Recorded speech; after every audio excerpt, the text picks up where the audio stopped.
안녕하세요. 여유로운 노후입니다. 남편이 교통사고를 당했습니다.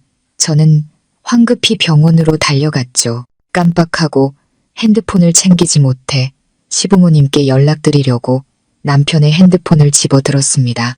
그런데 그 안에서 시댁의 끔찍한 비밀을 발견하고 말았습니다. 저는 차갑게 웃으며 그들을 파산으로 몰아넣을 한 가지 일을 시작했습니다. 회의실의 정적을 깨는 전화벨이 길게 울렸습니다. 모르는 번호였죠. 중요한 계약을 논의하는 중에는 절대 전화를 받지 않는 저였지만 이상하게도 이번만큼은 불길한 예감이 마음속에서 떠나지 않아 무시할 수가 없었습니다.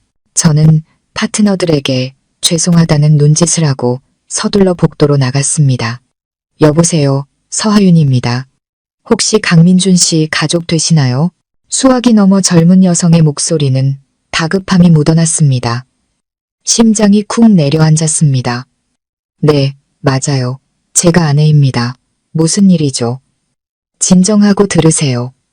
강민준 씨가 큰 교통사고를 당해서 지금 종합병원 응급실에 있습니다. 빨리 와보셔야 할 것 같아요. 그녀의 말 한마디 한마디가 보이지 않는 망치가 되어 제 머리를 내리치는 것 같았습니다. 주변의 모든 것이 흐릿해지고 귓가에는 그녀의 목소리만 맴돌았습니다. 사고라니, 내 남편 민준 씨가 사고를 당했다고? 오늘 아침 출근할 때만 해도 저를 꼭 안아주며 조심해서 다녀오라고, 저녁에는 내가 좋아하는 된장찌개를 끓여주겠다고 약속했는데 어떻게 이런 일이, 저는 회의를 어떻게 마무리하고 회사를 뛰쳐나왔는지 기억나지 않습니다. 오직 병원으로, 남편 곁으로 가야 한다는 생각뿐이었습니다. 오는 내내 시부모님과 시누이 유라에게 전화를 걸려 했지만 제 핸드폰은 약이라도 올리는 듯 깜빡거리다 배터리가 없어 전원이 꺼져버렸습니다. 무력감과 불안함에 피가 마르는 것 같았습니다. 저는 그저 남편에게 아무 일 없기만을 두 손 모아 기도할 뿐이었습니다. 병원 입구에 도착하자마자 저는 응급실로 달려갔습니다. 코를 찌르는 특유의 소독약 냄새가 긴장된 분위기를 더욱 무겁게 짓눌렀습니다. 근심 어린 표정의 중년 의사 선생님이 저를 막아섰습니다. 강민준 씨, 보호자분 되십니까? 네, 제가 아내예요. 남편은요, 괜찮은가요? 저는 의사의 팔을 붙잡고 떨리는 목소리로 물었습니다. 의사는 안타까운 눈빛으로 저를 보더니 길게 한숨을 쉬었습니다. 일단 진정하셔야 합니다. 환자분은 덤프트럭에 깔리는 사고를 당해 상태가 매우 위중합니다. 특히 왼쪽 다리는 뼈가 완전히 으스러져 회생이 불가능한 상태입니다. 서둘러 절단 수술을 하지 않으면 감염과 괴사가 전신으로 퍼져 생명이 위험할 수 있습니다. 왼쪽 다리 절단, 그 두 단어가 청천벽력처럼 제 귀에 꽂혔습니다. 내 남편 민준 씨, 언제나 훤칠하고 멋진 외모를 자랑스러워하던 사람, 운동을 그토록 좋아하던 사람이 어떻게 한쪽 다리 없이 살아갈 수 있을까요? 저도 모르게 눈물이 왈칵 쏟아졌습니다. 저는 이 잔인한 현실을 받아들일 수 없어 고개를 세차게 저었습니다. 아니에요. 그럴 리가 없어요. 선생님, 제발 남편 다리를 살려주세요. 돈은 얼마든지 드릴게요. 제발 다리만은 지켜주세요. 저는 거의 주저앉다시피 오열했습니다. 죄송합니다. 서하윤 씨. 지금으로서는 환자의 생명을 구하는 최선의 방법입니다. 저희도 최선을 다했습니다. 빨리 수술 동의를 해주셔야 합니다. 시간이 없습니다. 의사는 제 손에 서류 뭉치와 펜을 쥐어주고는 다른 환자를 돌보기 위해 자리를 떴습니다. 저는 북적이는 병원 복도 한가운데에 못 박힌 듯 서서 극심한 고독감과 상실감에 휩싸였습니다. 지금 제게는 기댈 사람이, 이 중대한 결정을 함께 내려줄 시댁 식구들이 필요했습니다. 하지만 핸드폰은 꺼져버렸고 그들과 연락할 방법이 없었습니다. 어떻게 해야 하지? 남편의 목숨을 구할 것인가? 아니면 위험을 감수하고 그의 몸을 온전하게 지킬 것인가? 수만 가지 질문이 고통스럽게 제 머릿속을 헤집었습니다. 제가 혼란에 빠져 있을 때 간호사 한 분이 민준 씨의 개인 소지품이 담긴 카트를 끌고 지나갔습니다. 환자분 입원 당시 소지품입니다. 보관해 주세요. 간호사는 제 옆 의자에 비닐봉지를 놓아주었습니다. 안에는 지갑과 시계 그리고 남편의 핸드폰이 들어 있었습니다. 저는 무의식적으로 핸드폰을 집어들었습니다. 액정은 금이가 있었지만 화면은 켜져 있었습니다. 이걸로 가족들에게 전화할 수 있겠구나. 하지만 그 순간 다른 생각이 스쳐 지나갔습니다. 우리는 지금까지 서로의 사생활을 존중해 왔습니다. 저는 남편의 핸드폰을, 남편은 제 핸드폰을 들여다본 적이 없었죠. 하지만 생사의 갈림길에 서 있는 지금 이상한 충동이 일었습니다. 가장 위급한 순간에 그는 누구를 떠올렸을까? 누구에게 연락하려 했을까? 저는 유리창 너머로 핏기 없는 얼굴에 온갖 의료 장비를 주렁주렁 매달고 누워있는 민준 씨를 바라보았습니다. 그의 따뜻했지만 이제는 힘없이 축 늘어진 오른손을 잡았습니다. 저는 그의 손가락을 가져가 지문 센서에 조심스럽게 갖다 댔습니다. 딸깍 소리와 함께 화면이 밝아지며 제가 단 한 번도 알지 못했던 세상이 열렸습니다. 열려있던 메시지 앱을 본 순간 심장이 멎는 듯 했습니다. 그가 대화하던 상대는 제가 아니었습니다. 가족도 아니었습니다. 너무나 익숙해서 가슴이 아려오는 이름, 미나. 제 가장 친한 친구이자 친자매처럼 여겼던 바로 그 사람이었습니다. 눈앞에 펼쳐진 최근 메시지들은 너무나 달콤하고 다정했습니다.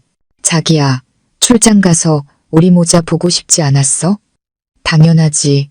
보고 싶어 죽는 줄 알았어. 일 끝나자마자 달려갈게. 우리 지훈이는 얌전히 잘 있고?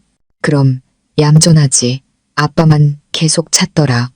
자기 몸 잘 챙겨. 걱정 마. 곧 갈게. 기다려. 내 사랑 지훈 엄마. 머릿속이 아찔해졌습니다. 저는 떨리는 손으로 그들이 주고받은 사진첩을 열었습니다. 수많은 사진이 나타났습니다. 미나가 민준 씨 옆에서 행복하게 웃고 있었고 5살쯤 되어 보이는 귀여운 남자아이가 그의 품에 안겨 있었습니다. 아이는 민준 씨를 빼닮은 눈매와 콧날을 가지고 있었습니다. 그들은 완벽한 한 가족처럼 보였습니다. 제가 설 자리는 없는 행복한 가족, 목이 메어왔습니다. 그가 말하던 갑작스러운 출장과 밤늦게까지 이어지던 회의는 모두 거짓말이었습니다. 그는 제 등 뒤에서 제가 가장 믿었던 친구와 또 다른 가정을 꾸리고 있었던 겁니다. 심지어 두 사람의 아이는 벌써 6살. 이 끔찍한 관계가 우리가 결혼한 직후부터 거의 7년 가까이 이어져 왔다는 뜻이었습니다. 배신감으로 인한 고통에 숨조차 쉴 수 없었습니다. 저는 순수한 아내의 마음으로 그를 믿고 사랑하며 이 결혼을 지켜왔습니다. 그의 아이를 뱃속에 품고 있었습니다. 그런데 제가 받은 것은 무엇이었을까요? 믿을 수 없을 만큼 잔인한 기만과 냉혹한 진실이었습니다. 눈물은 이미 말라버렸고 무서울 정도의 공허함만이 남았습니다. 핸드폰을 쥔 제 손에 힘이 들어갔습니다. 손마디가 하얗게 질릴 정도였습니다. 모든 것을 알아내야만 했습니다. 어지러움이 가라앉아 저는 더 의식적으로 민준 씨의 핸드폰을 뒤지기 시작했습니다. 그의 비밀을 샅샅이 파헤치고 싶었습니다. 그때 상단에 고정된 단체 채팅방 하나가 눈에 들어왔습니다. 저는 그 이름을 보고 미간을 찌푸릴 수밖에 없었습니다. 우리가 진짜 가족. 참여자는 단 5명. 민준 씨, 시아버지, 시어머니, 시누이, 유라, 그리고 미나. 등골을 타고 차가운 기운이 흘렀습니다. 왜 미나가 우리 시댁 가족 채팅방에 들어가 있는 거지? 그리고 이 이상한 이름은 또 뭐란 말인가? 저는 떨리는 손으로 채팅방에 들어갔습니다. 그 안에서 제가 읽은 내용은 불륜보다 10,000배는 더 끔찍했습니다. 그것은 제 목숨과 아직 태어나지 않은 제 아이를 겨냥한 치밀하게 계산된 음모이자 잔혹한 계획이었습니다. 지난주에 시어머니가 보낸 메시지가 가장 먼저 눈에 띄었습니다. 민준아, 그 애 임신한 지도 이제 5개월 됐지. 슬슬 말 잘해서 땅이랑 회사 명의 전부 내 앞으로 돌려놓으라고 해. 애 낳기 전에 해야 돼. 밤이 길면 꿈도 많은 법이다. 시누이 유라가 바로 맞장구를 쳤습니다. 맞아, 오빠. 형님이 저렇게 부자인데 우리가 쥐고 흔들어야지. 애 낳고 나면 수면제 과다 복용시켜서 산후우울증으로 자살한 것처럼 꾸미자. 그럼 모든 재산은 우리 집 차지가 되는 거야. 그때 미나 언니네 지훈이가 당당하게 장손으로 들어오면 되고 가슴이 꽉 막히는 것 같았습니다. 산후우울증으로 위장한 자살. 그들은 저를 죽일 계획을 짜고 있었습니다.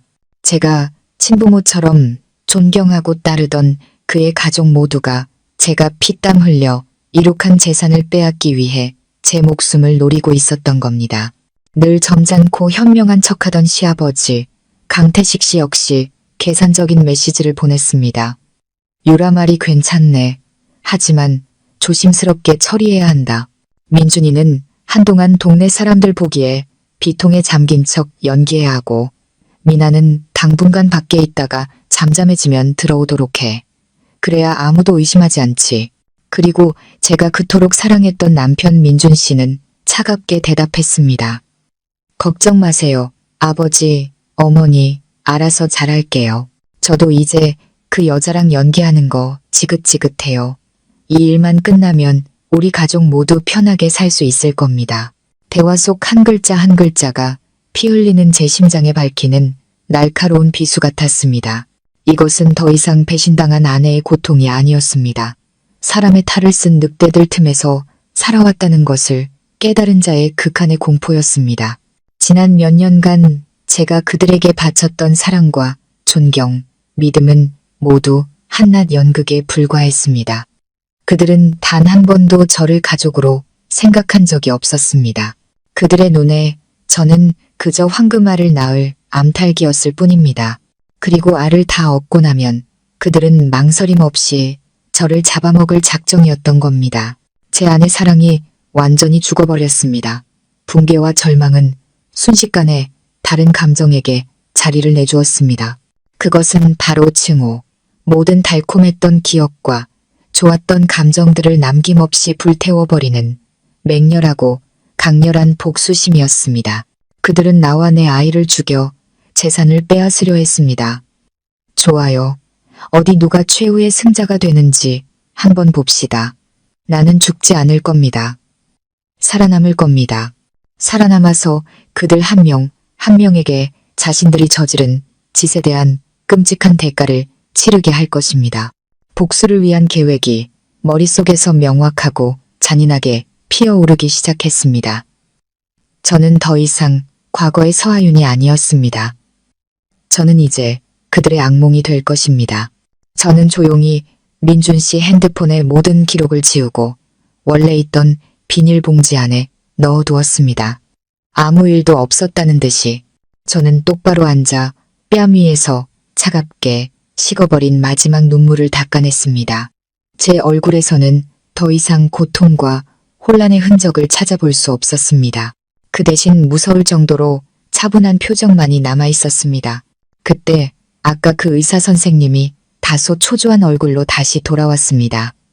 서하윤 씨, 결정하셨습니까? 수술 준비를 해야 합니다. 저는 그를 올려다보며 단호한 눈빛으로 말했습니다. 결정했어요, 선생님. 그는 고개를 끄덕이며 제 대답을 기다렸습니다. 제가 또다시 울며 애원할 것이라 생각했겠죠. 하지만 아니었습니다. 저는 그가 내민 펜을 받아들고 망설임 없이 수술 동의서에 서명했습니다. 제 필체는 한치의 흔들림도 없었습니다. 그리고는 감정 없는 목소리로 차분하게 말했습니다. 수술 진행해 주세요. 남편의 목숨이 가장 중요하니까요. 다리를 지킬 수 없다면 절단하세요. 전적으로 동의합니다. 의사는 제 태도 변화에 조금 놀란 듯 했지만 이내 고개를 끄덕이며 동의서를 받아들었습니다. 알겠습니다. 바로 준비하겠습니다. 의사의 모습이 수술실 문 너머로 사라졌을 때 제 입가에 차가운 미소가 번졌습니다. 이것이 바로 내 복수 계획의 첫걸음이었습니다. 민준 씨의 다리를 절단하는 것. 그는 자신의 외모를 그토록 자랑스러워했죠. 그 두 다리로 내연녀에게 달려가고 거짓된 길을 걸어다녔죠. 그렇다면 이제 제가 그 길을 끊어버리겠습니다. 저는 그가 남은 평생을 후회와 고통 그리고 장애 속에서 살게 하고 싶었습니다. 불완전한 자신의 다리를 내려다볼 때마다 배신의 대가가 무엇인지 똑똑히 기억하게 만들고 싶었습니다. 이 결정이 얼마나 잔인한지 압니다. 어제의 서하윤이었다면 절대 하지 못했을 일입니다. 하지만 어제의 서하윤은 이미 죽었습니다. 그녀의 사랑과 믿음과 함께 이제 여기에는 돌처럼 굳어버린 심장을 가진 복수를 위해서라면 무엇이든 할 수 있는 한 여자만이 남았을 뿐입니다. 민준 씨의 다리 하나를 자르는 것은 시작에 불과합니다. 온 가족이 꾸민 살인음모에 비하면 제 행동은 아무것도 아니죠. 당신들은 내가 죽기를 바랐고 내 재산을 원했죠. 좋아요. 내가 당신들에게 돈을 주겠어요. 아주 많은 돈을. 당신들의 탐욕을 미끼로 삼아 내가 쳐놓은 덫에 스스로 걸어 들어오게 만들겠어요. 내가 겪었던 모든 고통을 수백, 수천 배로 되갚아주며 죽는 것보다 못한 삶을 살게 해줄게요. 게임은 이제부터 시작입니다. 그리고 이 게임의 주인은 바로 나 서하윤입니다. 저는 차가운 대기실 의자에 앉아 수술실의 붉은 등을 조용히 응시했습니다. 머릿속에서는 모든 것이 명확하게 정리되고 있었습니다. 계획은 한 단계, 한 단계씩 이미 세워졌습니다. 저는 완벽한 연기자가 되어 막이 내릴 때까지 이 연극을 계속할 것입니다. 그리고 벨벳 커튼이 닫혔을 때 고개를 숙이고 처참한 패배를 인정해야 하는 것은 바로 그들 가족일 것입니다. 2시간쯤 지났을까 수술실 등이 꺼지자마자 시댁 식구들과 미나가 허둥지둥 달려왔습니다. 저를 보자마자 시어머니 박숙자 여사가 달려와 극도로 걱정스러운 표정을 지었습니다. 예, 하윤아, 우리 민준이 어떠니? 세상에 어쩌다 이런 일이. 그 뒤로 시아버지 강태식 씨와 시누이 유라가 따랐습니다. 세 사람 모두 비통에 잠긴 가족의 역할을 완벽하게 소화해내고 있었습니다. 하지만 제 시선을 가장 끈 것은 미나였습니다. 그녀는 그들 뒤에 숨어 서서 빨갛게 충혈된 눈과 창백한 얼굴로 저보다 더 가여운 표정을 짓고 있었습니다. 정말 대단한 연기자였습니다. 저도 즉시 연기를 시작했습니다. 저는 벌떡 일어나 시어머니 품에 안기며 오열했습니다. 어머니, 민준 씨가 의사 선생님이 왼쪽 다리를 절단해야 한대요. 저 이제 어떡해요? 저는 일부러 주변 사람들이 모두 들을 수 있도록 큰 소리로 울부짖었습니다. 그 말을 들은 시어머니는 얼굴이 하얗게 질리더니 남편에게 기대지 않고는 서 있지도 못했습니다. 뭐? 다리를 잘라? 세상에, 내 아들, 시아버지도 충격에 빠졌고 유라는 입을 막으며 비명을 질렀습니다. 저는 미나의 반응을 살폈습니다. 아주 짧은 순간 그녀의 눈에서 당혹감과 계산적인 빛이 스치는 것을 보았지만 금세 슬픈 표정으로 감춰졌습니다. 저는 계속해서 제 연극을 이어갔습니다. 감정에 북받쳐 끊어지는 목소리로 애처롭게 상황을 설명했습니다. 회의 중에 연락받고 바로 달려왔어요.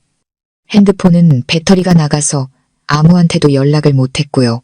의사 선생님이 너무 위급해서 빨리 결정하지 않으면 목숨이 위험하다고 다른 방법이 없어서 결국 수술 동의서에 서명했어요. 어머니, 죄송해요. 민준 씨 다리를 지켜주지 못했어요. 저는 남편을 극진히 사랑하지만 운명 앞에 무력했던 아내의 모습을 연기하며 통곡했습니다. 시어머니는 속으로는 분노했겠지만 겉으로는 저를 위로해야 했습니다. 아니다, 얘야. 울지 마라. 사람이 먼저지. 네가 잘한 거야. 우선 목숨부터 살려야지. 그녀는 그렇게 말했지만 저는 그녀의 속마음을 알 수 있었습니다. 아마도 금지옥엽 같던 아들이 이제 장애인이 되었다는 사실에 애통해하고 있겠죠. 장애인이 어떻게 회사를 경영하고 어떻게 온 가족의 기둥이 될 수 있겠습니까? 시댁 식구들의 동정심을 얻은 후 저는 눈물이 그렁그렁한 채로 미나에게 돌아섰습니다. 미나야, 와줬구나. 요즘 계속 전화했는데 안 받아서 걱정했어. 어디 갔었어? 그러고는 무언가 생각난 듯 순진한 목소리로 일부러 크게 말했습니다. 아, 근데 이상하다. 오늘 아침에 민준 씨가 며칠 걸리는 지방 출장 간다고 했는데 어떻게 시내에서 사고가 났지? 출장 가방도 안 가져갔던데. 저는 말하면서 미나와 민준 씨 가족의 표정을 유심히 살폈습니다. 역시나 제 말은 그들의 허를 찔렀습니다. 미나의 얼굴이 창백해졌습니다. 그녀는 당황하며 말했습니다. 아마 일이 일찍 끝나서 너한테 말 안 하고 깜짝 놀라게 해주려고 온 거 아닐까. 시어머니도 서둘러 거들었습니다. 그래, 맞아. 아내한테 서프라이즈 해주려다 그랬나 보지. 별 생각 말고 너도 마음 추슬러라. 저는 믿는 척 고개를 끄덕였습니다. 네, 그런가 봐요. 그들의 어색한 변명을 보니 헛웃음이 나왔습니다. 어설픈 연극이었습니다. 제 무심한 질문 하나에도 저렇게 당황하다니. 저는 그들이 지금 민준 씨의 거짓말을 어떻게 무마할지 머리를 굴리고 있다는 것을 알았습니다. 하지만 그들은 제가 모든 것을 알고 있다는 사실을 꿈에도 몰랐겠죠. 저는 그저 고양이가 쥐를 가지고 놀듯 마지막 일격을 가하기 전에 먹잇감의 공포와 불안을 천천히 즐기고 있을 뿐이었습니다. 이 연극의 감독은 나이고 언제 끝낼지를 결정하는 것도 나입니다. 몇 시간에 걸친 수술이 끝나고 민준 씨는 마침내 회복실로 옮겨졌습니다. 그는 아직 마취에서 깨어나지 못해 깊은 잠에 빠져 있었습니다. 저와 그의 가족들은 각자 다른 생각에 잠겨 병상을 지켰습니다. 저는 지치고 쇠약해진 척 침대 옆에 엎드려 민준 씨의 손을 꼭 잡고 한시도 떨어지지 않았습니다. 남편을 위해 헌신하는 조강지처의 모습은 병원 의사와 간호사들에게 깊은 감동을 주었습니다. 시댁 식구들은 처음에 충격에서 벗어나자 작은 목소리로 수군거리기 시작했습니다. 그들은 더 이상 저에게 관심이 없었고 오직 아들의 미래와 가족의 재정 상황만을 걱정했습니다. 저는 시어머니가 시아버지에게 속삭이는 소리를 얼핏 들었습니다. 이제 저렇게 절름발이가 됐으니 회사는 어떡해요? 저 애한테 다 맡길 수는 없잖아요. 시아버지가 고개를 끄덕였습니다. 당신 말이 맞아. 민준이 깨어나면 바로 이야기해봐야지. 당분간은 내가 대신 회사 일을 맡아야겠어. 저는 속으로 비웃었습니다. 늙은 여우들이 드디어 꼬리를 드러내는구나. 하지만 저는 아무것도 듣지 못한 척 조용히 있었습니다. 다음 날 아침 민준 씨가 서서히 의식을 되찾았습니다. 그가 가장 먼저 한 일은 몸을 움직여보는 것이었습니다. 그리고 그는 얇은 이불 아래에서 느껴지는 낯설고 텅 빈 감각을 느꼈습니다. 그는 겁에 질려 아래를 내려다보았고 그의 눈은 경악과 불신으로 가득 차 커졌습니다. 내 다리가 어디 갔어? 하윤아, 내 다리 어디 있냐고. 그는 갈라진 목소리로 소리치며 일어나려 했지만 극심한 고통에 다시 침대 위로 쓰러졌습니다. 저는 눈물을 글썽이며 달려갔습니다. 오빠, 진정해. 의사 선생님이 오빠 목숨을 구하려면 어쩔 수 없었다고 했어. 뭐, 내가 내 다리를 자르는데 동의했다고? 민준 씨는 저를 원수처럼 노려보며 눈을 부릅떴습니다. 누가 너한테 그럴 권리를 줬어? 누가 허락했냐고. 그가 소리치다 갑자기 가슴을 부여잡았습니다. 얼굴이 파랗게 질리고 숨쉬기 힘들어했습니다. 모니터의 수치들이 마구 요동쳤습니다. 삐 경고음이 요란하게 울렸습니다. 심장 발작이 온 것입니다. 의사와 간호사들이 급히 달려와 저를 밖으로 밀어내고 응급처치를 시작했습니다. 그때 시어머니는 마침내 본색을 드러냈습니다. 그녀는 제게 달려들어 얼굴에 대고 소리쳤습니다. 이 천하의 몹쓸 년, 내 아들을 이 꼴로 만들어 놓고도 성에 안 차? 내 아들이 자기 다리를 얼마나 아꼈는지 몰라? 너 일부러 그랬지? 내 아들 병신 만들어서 우리 집 재산 쉽게 가로채려고 그런 거지? 그녀의 악독한 말들은 모든 죄를 제게 뒤집어 씌웠습니다. 주위 사람들이 호기심 어린 눈으로 우리를 쳐다보며 수군거리기 시작했습니다. 예전 같았으면 상처받고 무너졌겠지만 지금은 그저 우스울 뿐이었습니다. 저는 그녀가 욕설을 퍼붓는 동안 가만히 서서 당했습니다. 눈물은 계속 흘렸지만 마음은 얼음장처럼 차가웠습니다. 억울하게 누명을 쓴 가여운 며느리, 역할을 완벽하게 해내야 했습니다. 어머니, 어떻게 그런 말씀을 하세요? 그때는 너무 위급해서 선택의 여지가 없었어요. 저는 그저 오빠를 살리고 싶었을 뿐이에요. 살려, 해치려는 거겠지. 내 속셈을 내가 모를 줄 알아? 당장 내 눈앞에서 사라져 꼴도 보기 싫으니까. 그녀는 거의 미친 사람처럼 저를 밀쳐냈습니다. 시아버지는 상황이 심각해지자 급히 말렸습니다. 여보, 병원에서 뭐하는 짓이야. 집에 가서 조용히 얘기해. 미나도 달려와 저를 부축하며 가식적인 걱정이 가득한 목소리로 말했습니다. 어머님, 진정하세요. 하윤 씨도 오빠 걱정해서 그런 거잖아요. 정말 완벽한 콩가루 집안의 막장 드라마였습니다. 악독한 시어머니, 순종적인 며느리, 그리고 착한 친구. 저는 그들을 무시하고 비틀거리며 병원의 구석진 곳으로 가 주저앉았습니다. 모든 것은 이제 시작일 뿐입니다. 그녀의 오늘 분노는 앞으로 그녀가 저지를 어리석은 행동들의 밑거름이 될 것입니다. 그리고 저는 바로 그 어리석음을 이용해 그들 가족 전체를 나락으로 떨어뜨릴 것입니다. 민준 씨가 위기를 넘기고 일반 병실로 옮겨진 후 저는 슬프지만 한결 차분해진 얼굴로 돌아왔습니다.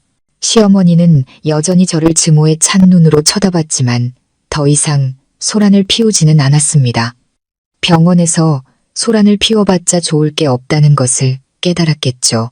저는 침대 곁으로 가잠든 민준 씨를 바라본 후 시부모님께 돌아섰습니다. 단호한 목소리로 말했습니다.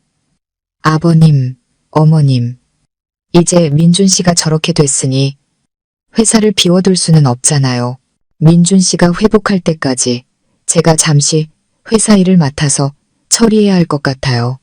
제가 말한 회사는 사실상 지분과 자본 대부분이 제 것이었습니다. 결혼 전에 제가 이룬 재산이었죠. 나중에 민준 씨의 작은 회사와 합병하여 함께 키워왔습니다. 하지만 저는 지금까지 남편의 체면을 세워주기 위해 한 발짝 물러나 모든 결정권을 그에게 맡기고 뒤에서 지원만 해왔습니다. 한 가정의 가장으로서 그의 자존심을 지켜주고 싶었습니다. 하지만 이제는 제 것을 되찾아야 할 때였습니다. 제 말을 들은 시댁 식구들은 즉시 반대했습니다. 시아버지가 헛기침을 하며 말했습니다. 네가 여자 몸으로 그것도 임신까지 했는데 경영에 대해 뭘 안다고 회사를 맡겠다는 거냐. 그냥 아버지한테 맡겨둬라. 내가 민준이 대신 모든 일을 처리하마. 시어머니도 거들었습니다. 그래, 내 아버지는 경험도 많으시잖니.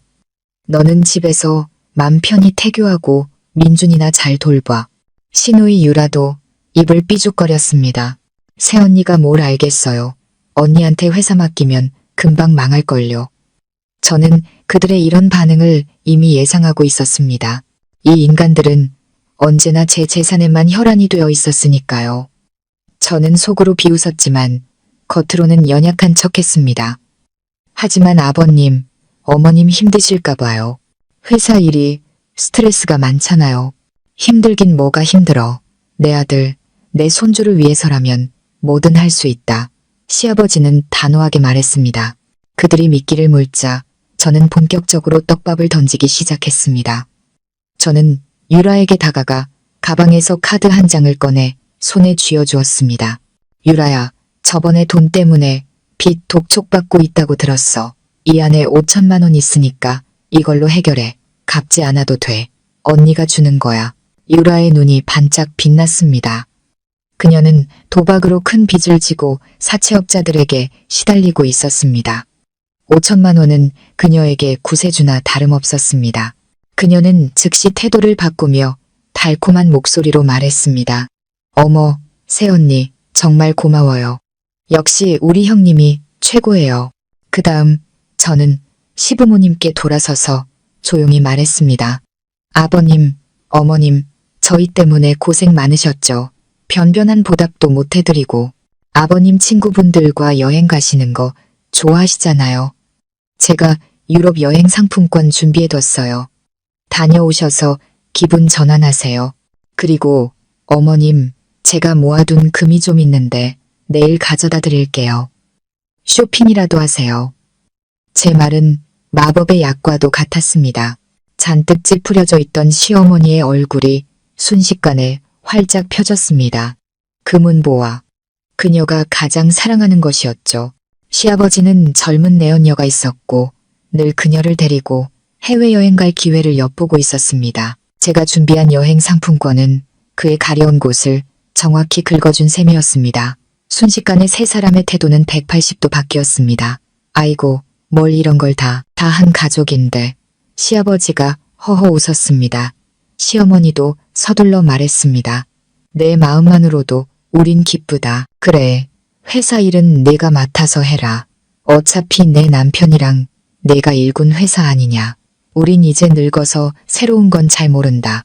모르는 거 있으면 아버지한테 물어보고 유라도 거들었습니다. 맞아요. 새언니는 똑똑하고 마음씨도 좋아서 잘 해낼 거예요. 전 언니를 믿어요. 저는 만족스러운 미소를 지었습니다. 정말 싸구려 인간들. 약간의 돈으로 온 가족을 매수할 수 있다니 탐욕은 이미 그들의 피 속에 흐르고 있었습니다. 그리고 저는 그 탐욕을 이용해 그들을 꼭두각시처럼 조종할 것입니다. 권력은 다시 제 손으로 돌아왔습니다. 이제부터 그들의 모든 결정과 행동은 제 손아귀 안에서 이루어질 것입니다.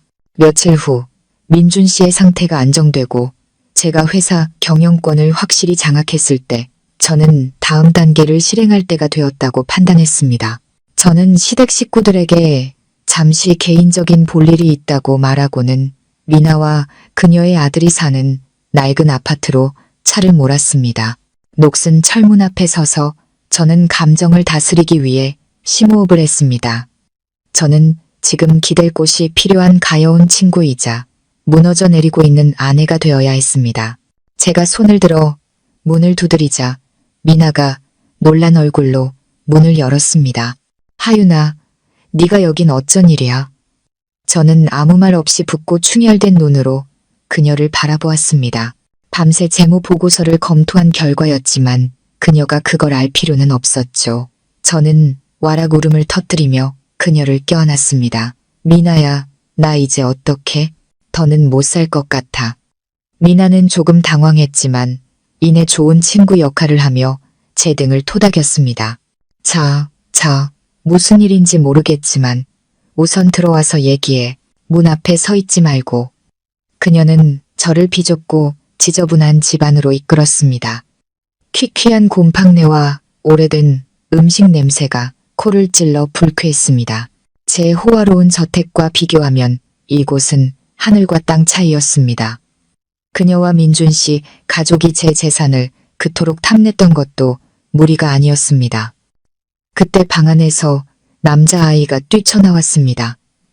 바로 미나의 아들 지훈이었습니다. 아이는 저를 탐탁지 않은 눈으로 쳐다봤습니다. 아마 엄마에게 악역인 저에 대해 단단히 교육을 받았겠죠. 저는 눈물을 닦는 척하며 아이에게 상냥하게 웃어 보였습니다. 안녕, 네가 지훈이구나. 정말 잘생겼네. 아이는 대답 없이 저를 쏘아보더니 엄마 등 뒤로 숨었습니다. 미나가 어색하게 웃었습니다. 애가 낯을 좀 가려서 그래. 우선 여기 앉아. 낡은 소파에 자리를 잡은 후 저는 제 독백을 시작했습니다. 저는 남편의 다리를 잘라야 했던 고통과 자책감에 대해 늘어놓았습니다. 민준 씨의 절망, 시어머니의 태도, 그리고 회사의 무거운 짐에 대해 이야기했습니다.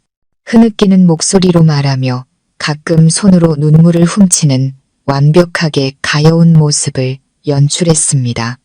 지금 민준 씨는 넋이 나간 사람 같아. 밥도 안 먹고 아무것도 안 하려고 해. 의사 선생님이 지금 심리 상태가 아주 중요해서 곁에서 계속 돌봐주고 격려해줘야 한대. 그런데 나는 회사 일 때문에 바쁘고 시어머니는 연세도 있으시고 성격도 불같으시잖아. 정말 이제 누굴 믿어야 할지 모르겠어. 저는 미나의 눈을 깊이 들여다보며 간절한 목소리로 말했습니다. 미나는 고개를 끄덕이며 동감하는 척했습니다. 하지만 저는 그녀의 머릿속이 계산으로 가득 차 있다는 것을 알았습니다. 정말 힘들겠다. 역시 어려울 때 사람이 어떤지 알게 되는구나. 미나가 제 손을 잡았습니다. 물고기가 미끼 냄새를 맡기 시작하자 저는 낚싯줄을 던졌습니다. 나 정말 많이 생각했어. 민준 씨를 돌봐줄, 정말 믿을 수 있는 사람을 찾고 싶어. 하루 종일 옆에서 식사부터 잠자리까지 챙겨주고 말동무가 되어줄 수 있는 사람. 월급은 얼마든지 많이 줄 수 있어. 진심으로 민준 씨한테 잘해줄 사람이기만 하다면. 월급이 얼마인데? 미나는 자기도 모르게 물었다가 너무 속 보였다는 걸 깨닫고는 황급히 말을 바꿨습니다. 내 말은 그런 사람 찾기 어려울 테니까 조심해야지. 나쁜 사람 만날 수도 있잖아. 저는 속으로 미소 지었습니다. 늙은 여우가 드디어 꼬리를 드러냈군. 저는 잠시 생각하는 척하다 말했습니다. 한 달에 1,000만 원 정도 생각하고 있어. 괜찮을까? 1,000만 원. 그 액수에 미나는 깜짝 놀랐고 그녀의 눈은 숨길 수 없는 탐욕으로 빛났습니다. 그 돈이면 이 낡은 아파트에서 벗어나 아들에게 더 나은 삶을 줄 수 있을 테니까요. 탐욕은 그녀의 이성을 완전히 마비시켰습니다. 미나가 생각에 잠겨 있는 동안 지훈이가 장난감 자동차를 들고 다시 나왔습니다. 저는 이 기회를 틈타 아이에게 다가갔습니다. 지훈이는 자동차 좋아하니?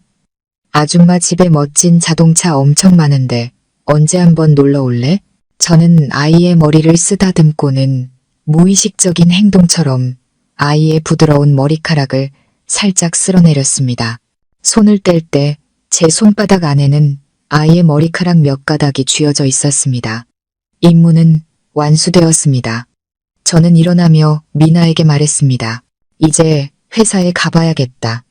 믿을 만한 사람 있으면 나 대신 좀 알아봐줘. 아는 사람이면 더 좋고. 그래야 내가 안심할 수 있지. 저는 아는 사람이라는 단어를 의도적으로 강조하며 직접적인 힌트를 주었습니다. 저는 미나가 이 달콤한 제안을 절대 거절하지 못할 것을 알았습니다. 그녀는 스스로를 추천할 것이고 그때가 되면 늑대를 집안으로 들이는 제 계획이 공식적으로 시작될 것입니다. 제 예상대로 이틀 후 미나가 먼저 제게 전화를 걸어왔습니다.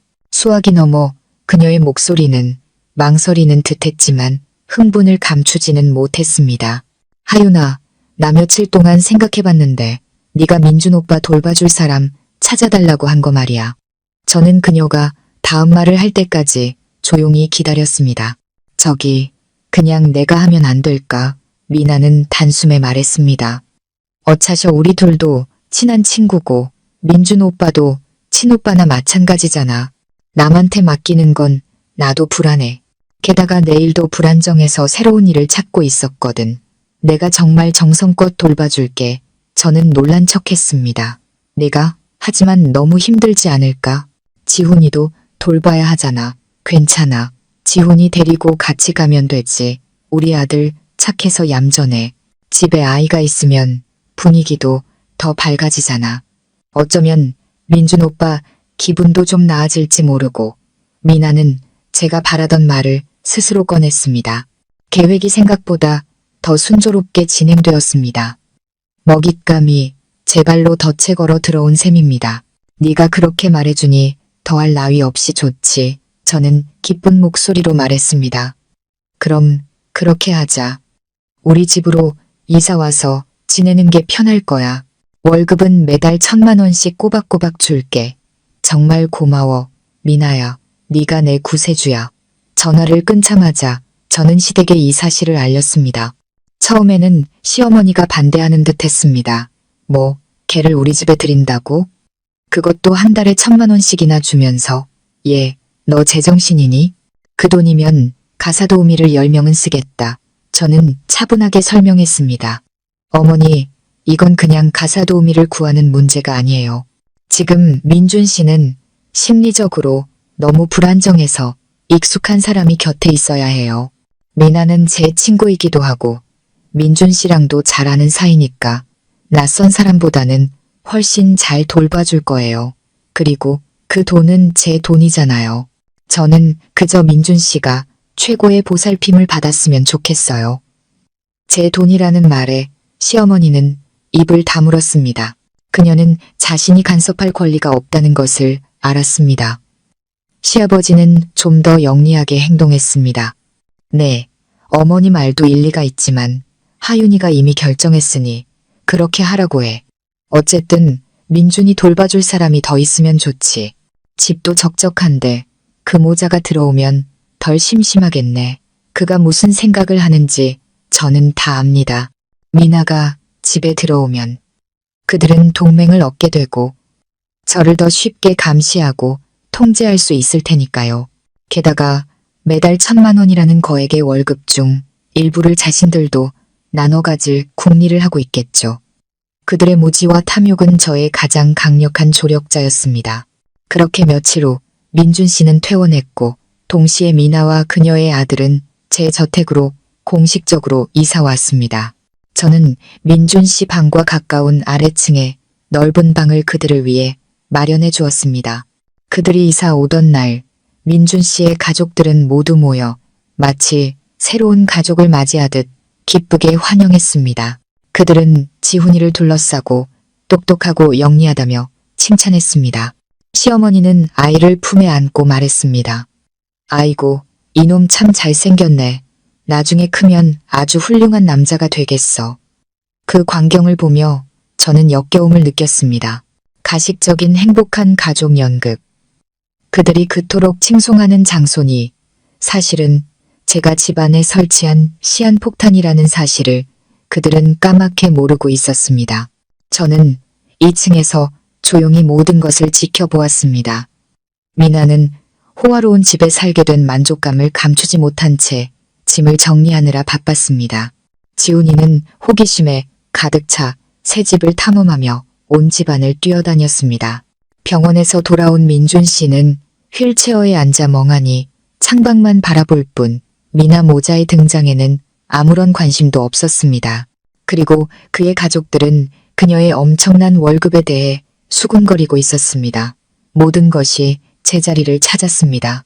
늑대들은 이제 제가 만든 하나의 우리 안에 갇혔습니다.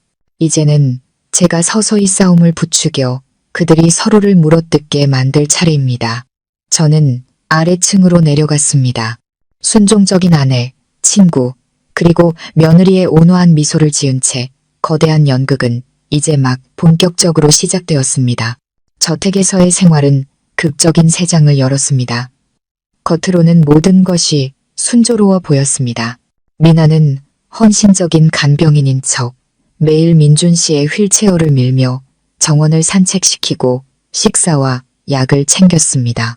시댁 식구들은 매우 만족스러워하며 미나를 가족처럼 살갑게 대했습니다. 그저 그녀가 후한 월급의 일부를 나눠주길 바라는 속셈이었지만요. 이 가식적인 화목함에 어울리지 못하는 사람은 2명이었습니다. 한 명은 민준 씨. 한쪽 다리를 잃은 후 그는 영혼 없는 껍데기 같았습니다. 말도 웃음도 없이 하루 종일 휠체어에 앉아 증오의 찬눈으로 저를 쳐다보거나 허공을 응시할 뿐이었습니다. 다른 한 명은 지훈이었습니다. 비단옷을 입고 할머니의 총애를 받았지만 아이는 늘 짜증을 냈습니다. 특히 저에게는 더 심했죠. 아이는 저를 아빠를 빼앗아간 원수처럼 여겼습니다. 제가 민준 씨에게 다가가 다정하게 안부를 물을 때마다 아이는 저를 불탈듯이 쏘아보았고 점점 불러오는 제 배를 향한 아이의 눈빛에는 질투와 시기가 가득했습니다. 저는 지훈이처럼 비정상적인 환경에서 자란 아이의 심리가 평범하지 않다는 것을 알았습니다.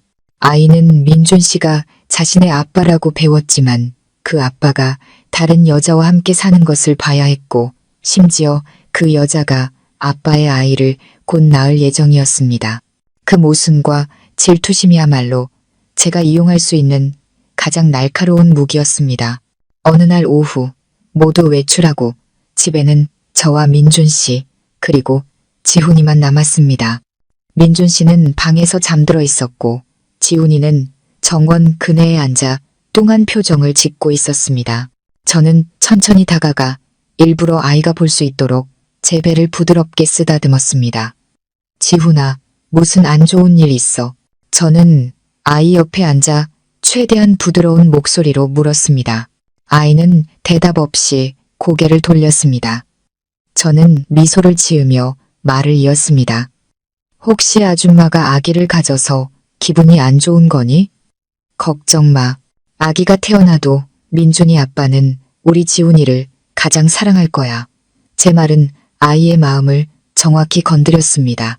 아이는 돌아서서 제 얼굴에 대고 소리쳤습니다. 거짓말. 아빠는 나랑 우리 엄마 거지. 아줌마 거 아니야. 나는 아기 같은 거 싫어. 그래?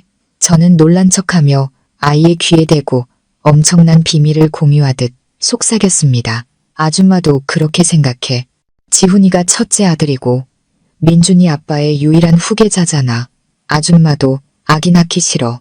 민준이 아빠가 지훈이를 덜 사랑하게 될까봐 무서워. 하지만 어쩌겠어. 저는 슬픈 듯 한숨을 쉬었습니다. 민준이 아빠의 거기가 그대로 있는 한 할아버지 할머니는 계속 아기를 낳으라고 하실 거야. 민준이 아빠도 불쌍해. 아빠는 싫은데 할아버지 할머니 말을 거역할 수가 없거든. 만약 아빠의 거기가 없어진다면 더 이상 아기는 태어날 수 없을 텐데 그러면 지훈이가 아빠의 유일한 전부가 되는 거야.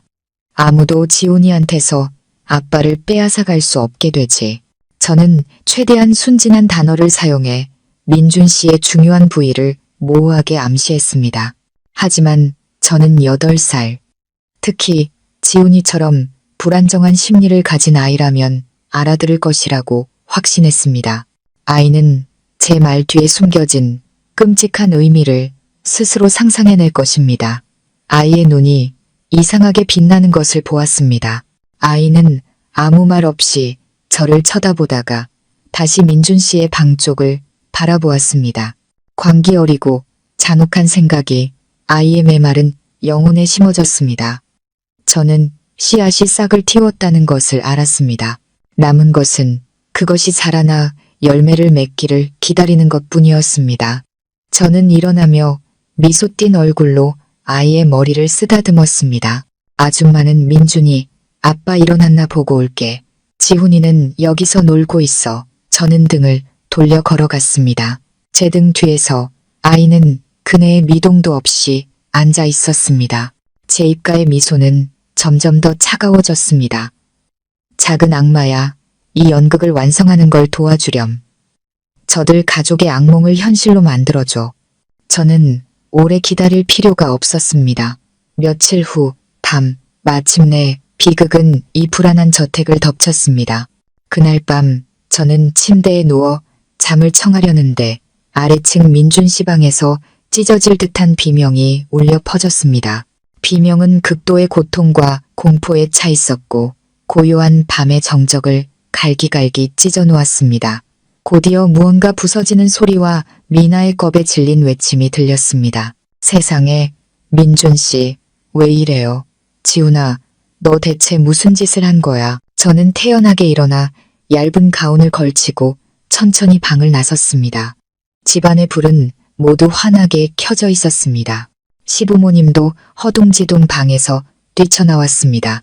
무슨 일이냐? 이게 무슨 소리야? 시어머니가 창백해진 얼굴로 물었습니다. 우리는 함께 1층으로 달려갔습니다. 민준 씨의 방에서 펼쳐진 광경은 아마 그들이 평생 잊지 못할 장면이었을 겁니다. 민준 씨는 바닥에 쓰러져 양손으로 하반신을 감싸 쥐고 있었습니다. 그의 손가락 사이로 피가 솟구쳐 나와 바닥을 흥건히 적시고 있었습니다. 그는 더 이상 소리 지를 힘도 없는지 목구멍에서 하는 신음만 내뱉으며 고통에 몸부림쳤습니다. 미나는 바닥에 주저앉아 넋이 나간 채 방구석을 가리켰습니다. 그곳에는 지훈이가 서 있었습니다. 아이의 손에는 피가 뚝뚝 떨어지는 날카로운 정원 가위가 들려 있었고 얼굴에는 아무런 감정도 없이 텅 빈 눈으로 민준 씨를 쳐다보고 있었습니다. 그 근처에서는 우리가 키우던 셰퍼드가 부드럽고 붉은 무언가를 질겅질겅 씹고 있었습니다. 제가 우리 민준이 그걸 잘랐어. 그리고 저 개한테 던져줬어. 시어머니는 더듬거리며 말하다가 날카로운 비명을 지르며 그 자리에서 기절해 쓰러졌습니다. 시아버지는 온몸을 부들부들 떨며 아이를 가리킨 채 아무 말도 하지 못했습니다. 그는 아마 모든 것을 깨달았을 겁니다. 대를 이을 손자를 더 보려던 희망, 가문의 자부심이 그들이 그토록 예뻐하던 바로 그 장손의 손에 의해 잔인하게 잘려나가 개밥이 되어버린 것입니다. 그제야 정신을 차린 미나는 미친 듯이 아들을 때리기 시작했습니다. 이 미친 자식아, 네가 왜 그랬어? 너 때문에 내가 죽게 생겼다고. 극한의 혼란 속에서 유일하게 평정을 유지한 사람은 저였습니다. 저는 차갑게 모든 것을 지켜보며 극도의 만족감을 느꼈습니다. 이것이 바로 그들이 받아야 할 업보였습니다. 그들은 대를 잇는 것을 그토록 중요하게 여겼죠. 그렇다면 제가 그것을 파괴해 주겠습니다. 가장 철저한 방법으로 저는 그들이 절망 속에서 살며 자신들의 가문이 끝나는 것을 똑똑히 지켜보게 하고 싶었습니다. 저는 핸드폰을 꺼내 떨리는 척하며 119에 전화했습니다. 여보세요, 119죠. 저희 집에 사람이 크게 다쳤어요. 빨리 와주세요. 요란한 사이렌 소리를 내며 구급차가 달려와 민준 씨와 정신을 잃은 시어머니를 싣고 떠나자 집안에는 소름 끼치는 정적만이 남았습니다. 시아버지는 의자에 주저앉아 순식간에 10년은 늙어버린 듯 보였습니다. 미나는 감정 없는 아들을 끌어안고 소리 없이 울고 있었습니다. 그리고 저는 여전히 제 배 위에 부드럽게 손을 얹은 채 서 있었습니다. 내 아이, 이 아이는 내 새로운 삶의 시작이 될 것입니다. 하지만 그들에게 오늘 밤은 모든 것의 끝이었습니다. 집안의 혼란은 아직 끝나지 않았습니다. 구급차가 떠난 후 시아버지가 겨우 몸을 일으켜 미나와 그녀의 아들에게 비틀거리며 다가갔습니다. 그의 눈은 핏발이 서 분노로 이글거렸습니다. 네가 네 아들을 어떻게 가르쳤기에 이런 짓을 저질러. 이 악독한 것. 일부러 그랬지? 우리 집안대를 끊으려고 작정한 거지? 그는 손을 들어 미나를 때리려다 힘없이 팔을 떨어뜨렸습니다. 이제 와서 저 모자를 때려 죽인들 무슨 소용이 있겠습니까? 아들의 그것은 이미 사라져버렸는데 미나는 울며 고개를 저을 뿐이었습니다. 저는 아무것도 몰라요. 아버님, 정말 맹세코 몰라요. 누가 시킨 게 틀림없어요. 그녀와 시아버지의 시선이 무심코 동시에 저를 향했습니다. 그들이 저를 의심하고 있다는 것을 알았지만 증거는 없었습니다. 바로 그때 아까부터 조각상처럼 조용히 있던 지훈이가 갑자기 엄마의 품에서 벗어났습니다. 아이는 증오에 찬 눈으로 저를 쳐다봤습니다. 아이의 미숙하고 뒤틀린 뇌는 아마 제가 모든 죄악의 근원이라고 생각했을 겁니다. 제가 아빠를 아프게 하고 엄마를 맞게 했다고. 아줌마 때문이야. 다 아줌마 때문이라고. 아이는 소리치며 상처 입은 작은 짐승처럼 제게 달려들었습니다. 갑작스럽고 강력한 충격에 저는 반응할 틈도 없이 뒤로 넘어졌습니다. 등은 차가운 타일 바닥에 세게 부딪혔습니다. 모두가 경악했습니다. 하지만 그게 전부가 아니었습니다. 저는 아래에서 따뜻한 액체가 흘러나오는 것을 느꼈습니다. 천천히 고개를 숙여보니 제 하얀 잠옷 위로 붉은 피가 점점 번져나가고 있었습니다. 아, 내 아기 좀 살려주세요. 저는 힘없이 소리치다 두 눈을 감고 기절하는 척했습니다. 집안은 또다시 혼란에 휩싸였습니다. 시아버지와 미나는 얼굴에서 핏기가 완전히 가셨습니다.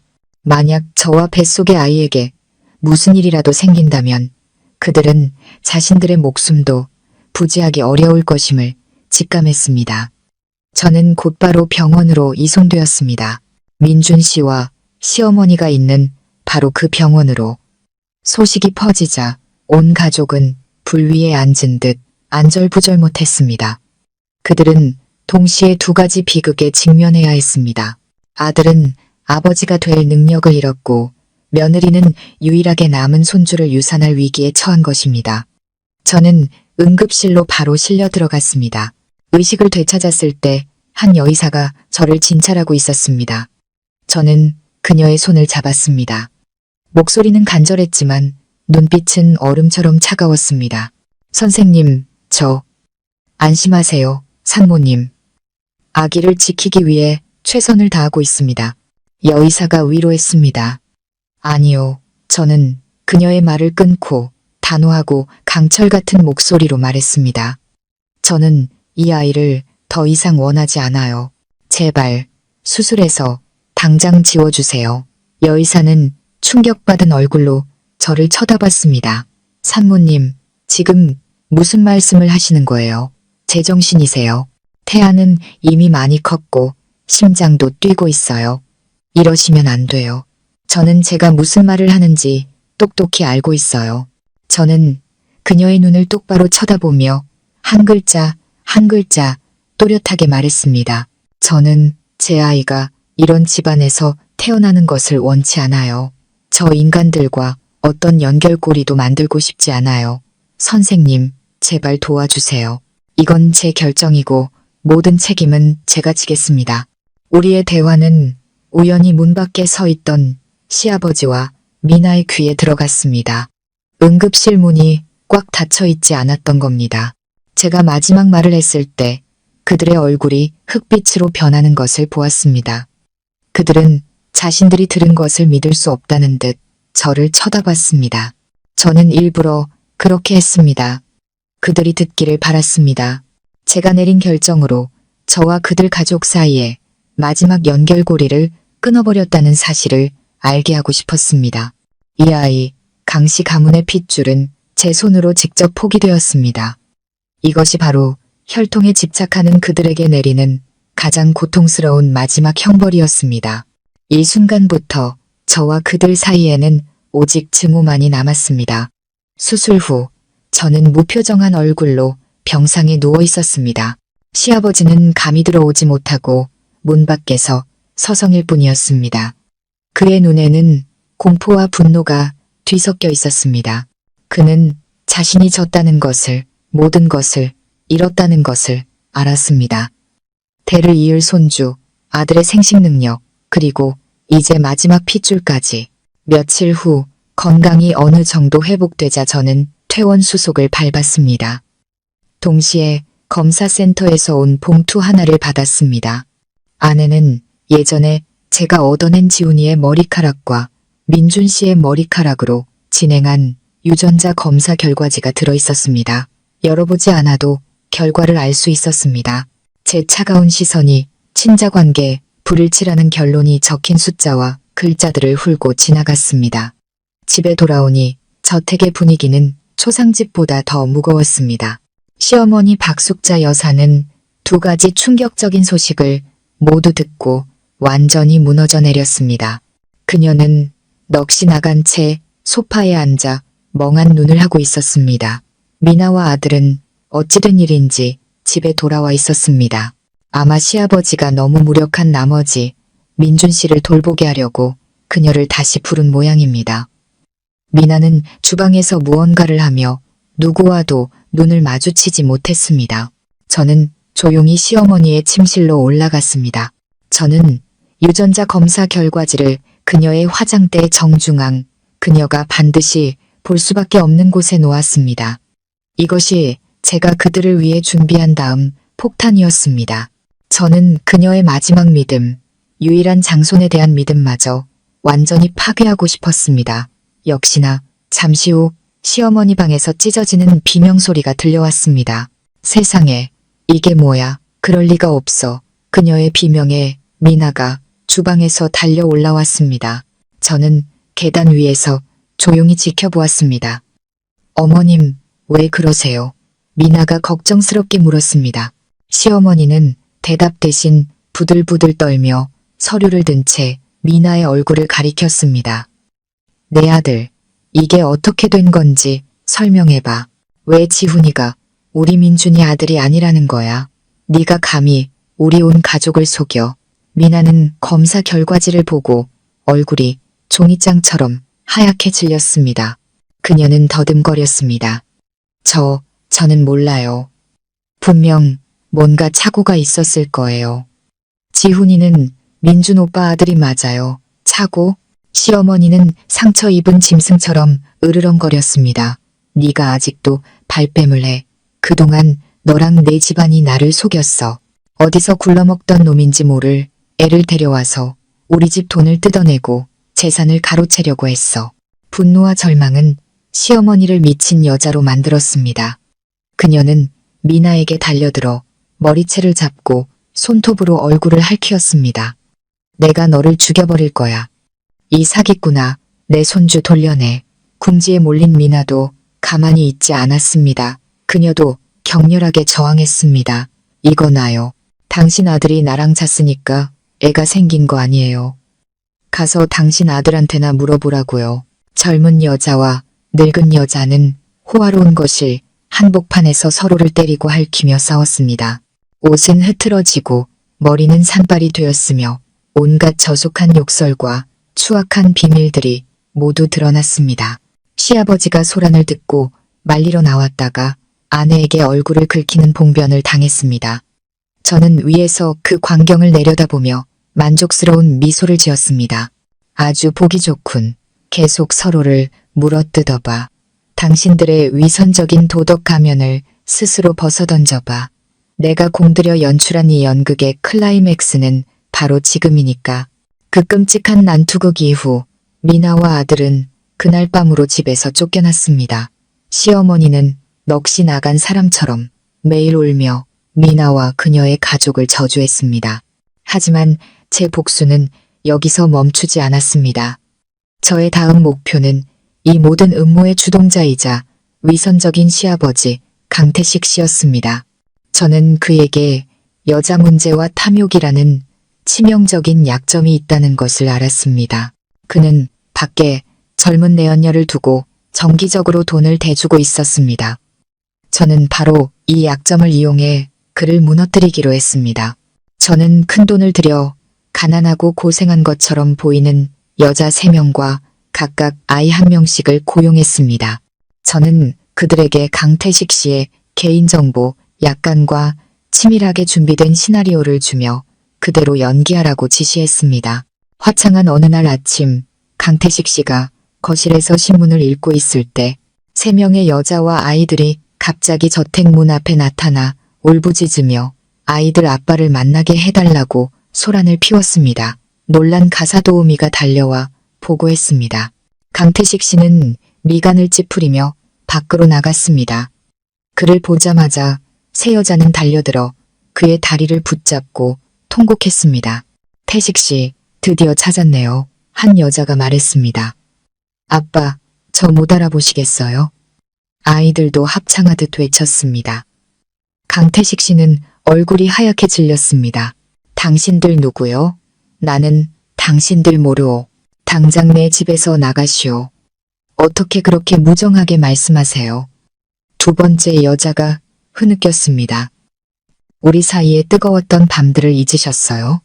우리 모자에게 명분도 주고 책임지겠다고 약속하셨잖아요. 맞아요.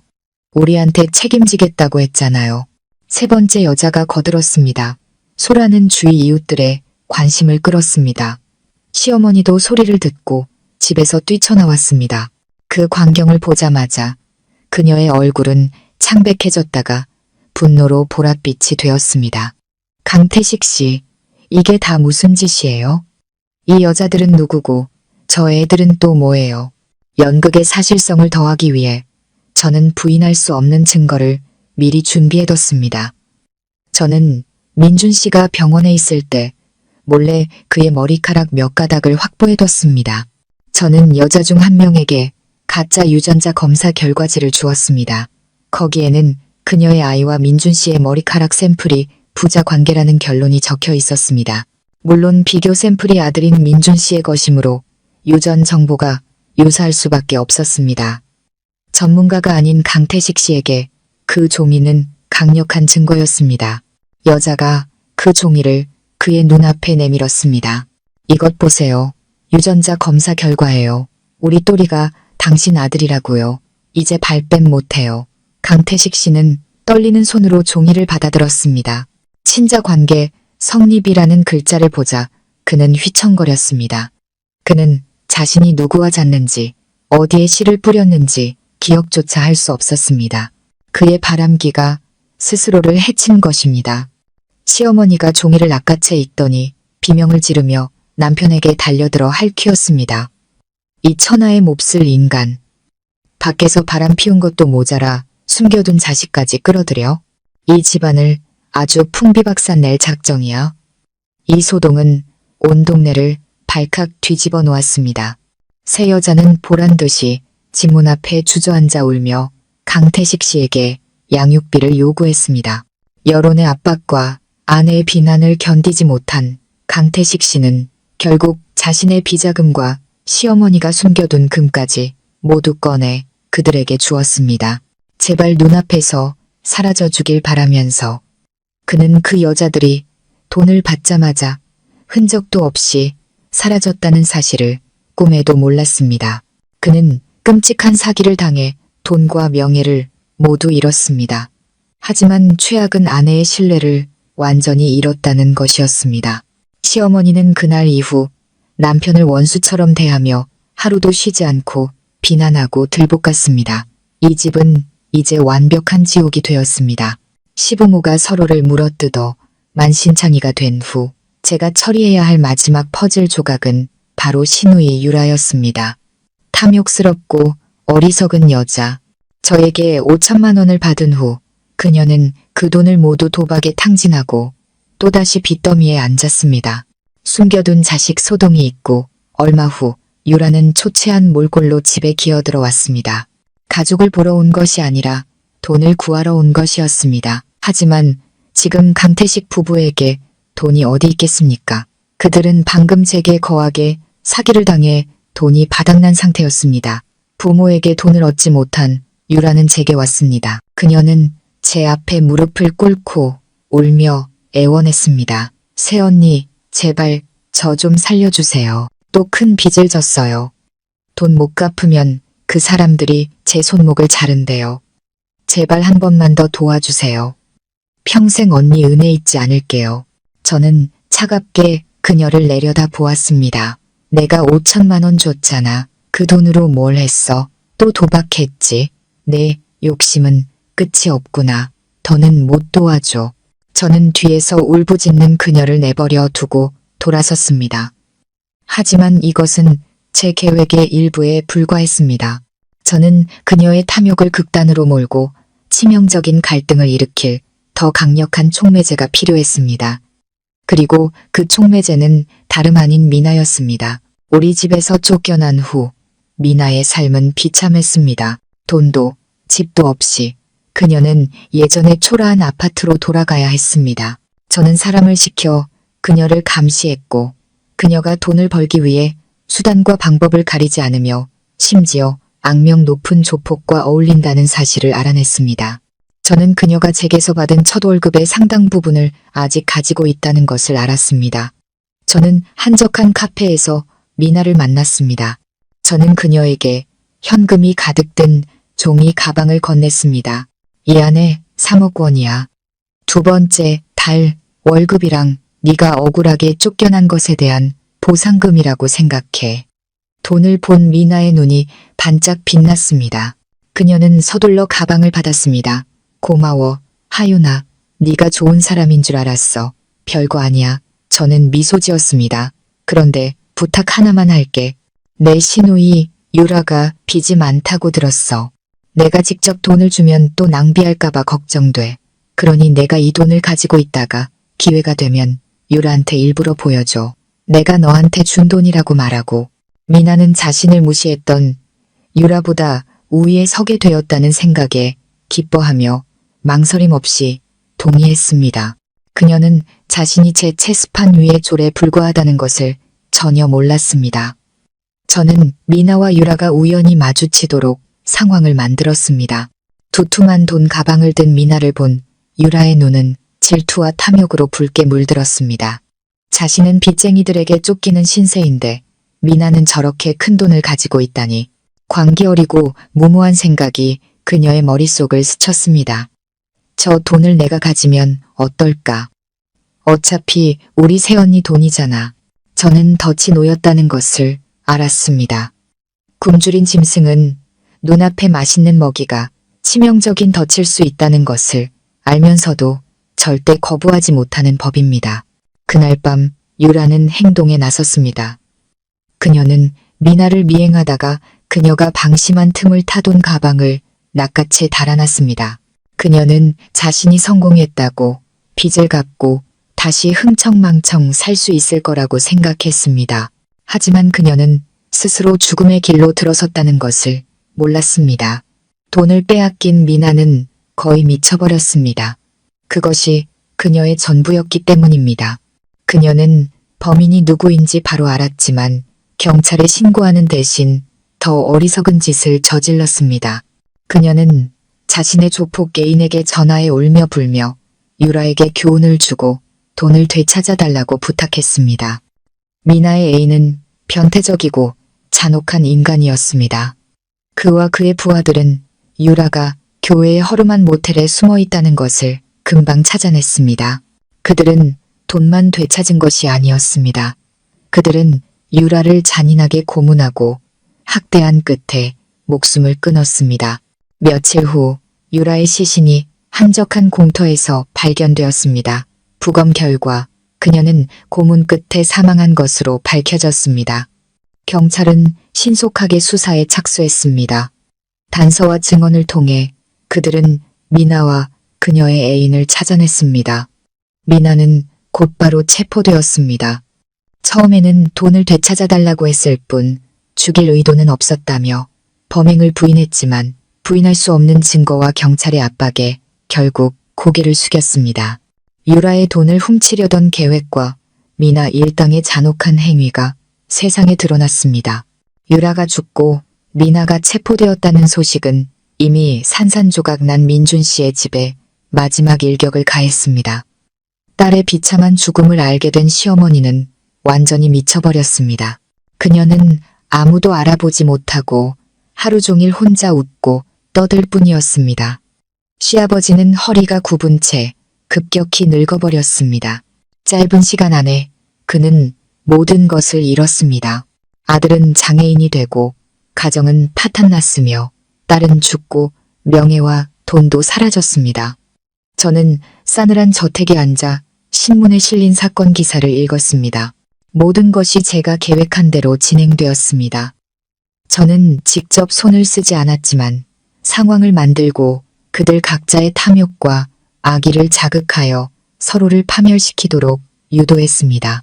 예고된 죽음, 바람을 심은 자가 폭풍을 거두는 것은 피할 수 없는 결말이었습니다. 이제 마지막 한 사람이 남았습니다. 이 모든 비극을 시작한 남자, 민준 씨. 저택에는 이제 세 사람만 남았습니다. 저와 민준 씨, 그리고 완전히 미쳐버린 시어머니. 시아버지는 연이은 충격의 심장마비로 쓸쓸히 세상을 떠났습니다. 넓은 집은 차갑고 음산해졌습니다. 비통한 공기가 집안 곳곳을 감쌌습니다. 남성성을 잃은 후 민준 씨는 무서울 정도로 과묵해졌습니다. 더 이상 소리치지도 물건을 부수지도 않고 휠체어에 꼼짝 않고 앉아 있었습니다. 그의 눈은 텅 비어 있었지만 가끔 제 쪽으로 날카로운 시선을 던졌습니다. 저는 그가 의심하기 시작했다는 것을 알았습니다. 그는 자신이 다리를 절단당한 것부터 시작해 남성성을 잃고 가족이 해체되기까지 일어난 모든 비극을 연결할 만큼은 똑똑했습니다. 그는 이 모든 것의 배후에 제 그림자가 있다는 것을 알고 있었습니다. 어느 날 저녁, 제가 발코니에서 바람을 쐬고 있을 때 민준 씨가 휠체어를 굴려 제 뒤로 다가왔습니다. 전부 당신이 꾸민 짓이지? 그의 목소리는 갈라지고 힘이 없었지만 증오로 가득 차 있었습니다. 저는 돌아보지 않고 어두운 정원을 바라보며 태연하게 말했습니다. 무슨 말이에요? 이해할 수 없네요.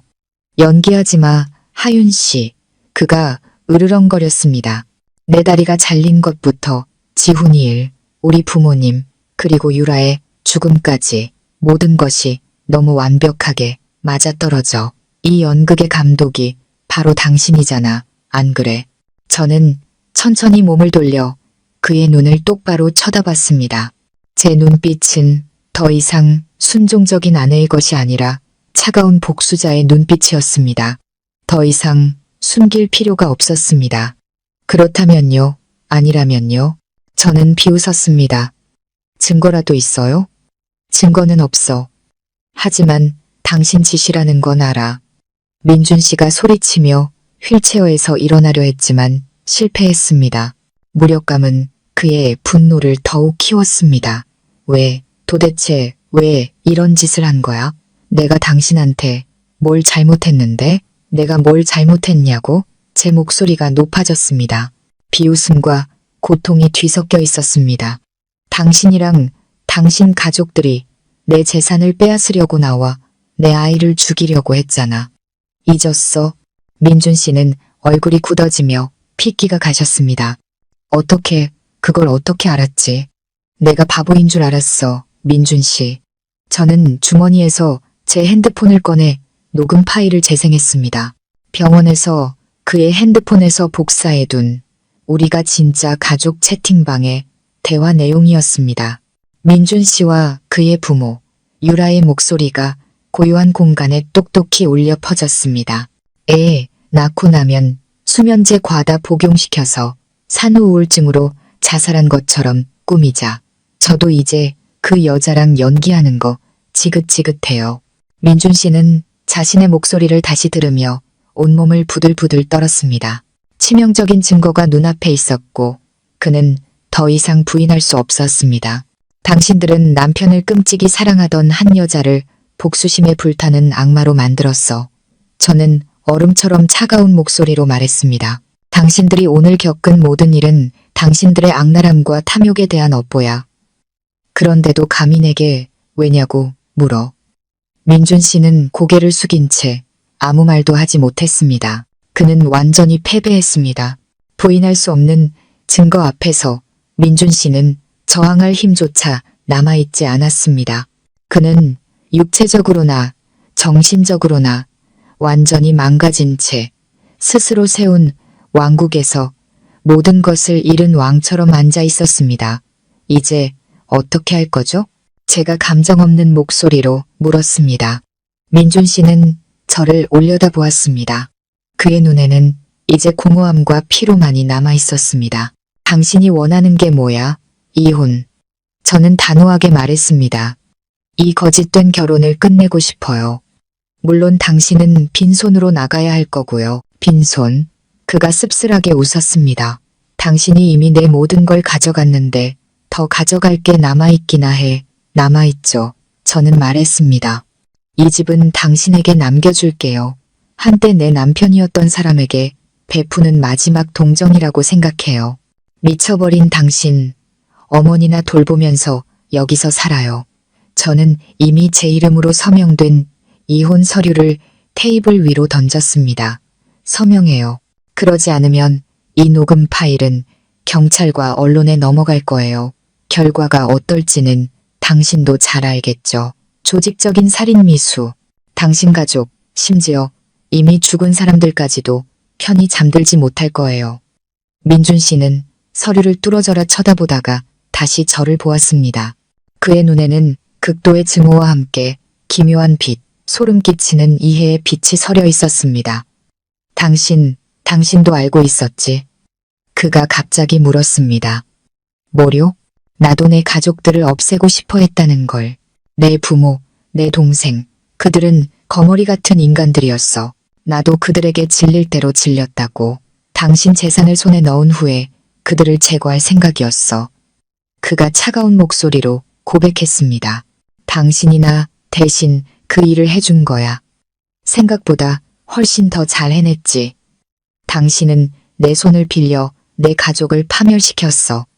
저는 할 말을 잃었습니다. 이 인간은 제 상상보다 훨씬 더 잔혹했습니다. 저뿐만 아니라 자신의 혈육까지 죽이려 했던 것입니다. 결국 당신도 별반 다를 거 없었네요. 저는 비웃었습니다. 우린 둘 다 사람의 탈을 쓴 악마일 뿐이야. 민준 씨는 더 이상 아무 말도 하지 않았습니다. 그는 펜을 들어 떨리는 손으로 이혼 서류에 서명했습니다. 사랑으로 시작해 증오로 끝난 우리의 결혼은 마침내 종지부를 찍었습니다. 민준 씨가 이혼 서류에 서명한 후 저는 그 저택에 단 1분도 더 머물지 않았습니다. 그곳은 너무나 많은 고통과 죄악의 기억을 담고 있었습니다. 저는 꼭 필요한 짐만 챙겨 그날 밤으로 바로 떠났습니다. 뒤돌아보지 않았습니다. 모든 과거를, 그 악랄한 가족을, 그리고 과거의 나 자신까지도 모두 뒤에 남겨두고 싶었습니다. 저는 결혼 전 사두었던 제 오피스텔로 돌아와 새로운 삶을 시작했습니다. 한 달 후 사무실에서 사업 보고서를 검토하고 있을 때 텔레비전 속보가 제 시선을 사로잡았습니다. 오늘 새벽 X 신도시의 한 고급 주택에서 큰 불이 나 주택 대부분이 전소되었습니다. 소방당국이 신속히 출동했으나 집 안에 갇혀있던 3명의 희생자를 구하지는 못했습니다. 희생자는 강민준 씨, 그의 어머니 박숙자 씨, 그리고 어린 남자아이 지훈 군으로 확인되었습니다. 저는 화면을 보며 멍하니 있었습니다. 제 마음에는 아무런 파동도 일지 않았습니다. 이것이 피할 수 없는 결말이라는 것을 알았습니다. 저는 그날 지훈이에게 속삭였던 제 말을 떠올렸습니다. 제가 아이의 마음에 심었던 잔혹한 씨앗이 이토록 끔찍한 파괴력을 가질 줄은 몰랐습니다. 아이는 불장난을 좋아하는 이상한 버릇이 있었습니다. 제가 일찌감치 알아챘던 불안정한 심리의 한 표현이었죠. 엄마가 체포된 후 아이는 저택으로 돌아와 장애인 아빠, 미친 할머니와 함께 살게 되었습니다. 억압과 절망이 아마 아이를 마지막 행동으로 몰아갔을 겁니다. 그 불은 사고가 아니라 정화의 의식이었을지도 모릅니다. 모든 것을 죄악으로 가득 찬 그 집을, 너무나 많은 고통을 야기했던 그 인간들을 모두 태워버렸습니다. 모든 흔적을 지우고 모든 것을 철저하게 끝내버렸습니다. 저는 텔레비전을 끄고 태연하게 다시 일에 집중했습니다. 제 복수는 끝났습니다. 저를 해치려 했던 모든 자들은 그에 상응하는 대가를 치렀습니다. 기쁘지도 죄책감이 들지도 않았습니다. 마음속에는 이상할 정도로 평온한 공허함만이 남았습니다. 그 후 저는 회사 경영에만 전념했습니다. 제 지휘 아래 회사는 나날이 성장하여 업계 최고의 기업 중 하나로 우뚝 섰습니다. 저는 더 이상 남편 뒤에 숨어 지내는 연약한 여자가 아니었습니다. 성공하고 강하며 독립적인 여성 사업가가 되었습니다. 다시는 결혼하지 않았습니다. 사랑과 결혼은 제게 너무나 사치스럽고 두려운 것이 되어버렸습니다. 저는 일과 봉사활동에서 기쁨을 찾았습니다. 어려운 이웃, 특히 가정폭력에 시달리는 여성들을 도우며 살았습니다. 제가 저지른 일이 과거를 지울 수 없다는 것을 알면서도 어쩌면 제 죄의 일부를 씻고 싶었는지도 모릅니다. 가끔 밤이 되면 여전히 악몽을 꿉니다. 꿈에는 민준 씨, 시부모님, 유라, 미나, 그리고 지훈이와 세상 빛을 보지 못한 제 아이까지 나타납니다. 그들은 아무런 원망 없이 그저 소름 끼치도록 조용히 저를 바라봅니다. 하지만 잠에서 깨면 더 이상 자책감은 들지 않습니다. 그것이 제가 치러야 할 대가라는 것을 알기 때문입니다. 제 이야기는 이렇게 끝났습니다. 사랑과 배신, 그리고 잔혹한 복수에 대한 이야기. 저는 지옥에서 돌아왔습니다. 흉터로 가득하지만 그 어느 때보다 강해진 심장을 가지고 과거는 닫혔습니다. 이제 제 앞에는 제 손으로 직접 만든 자유롭고 얽매임 없는 새로운 삶과 미래만이 펼쳐져 있습니다. 저는 증오의 잿더미 속에서 다시 태어났습니다.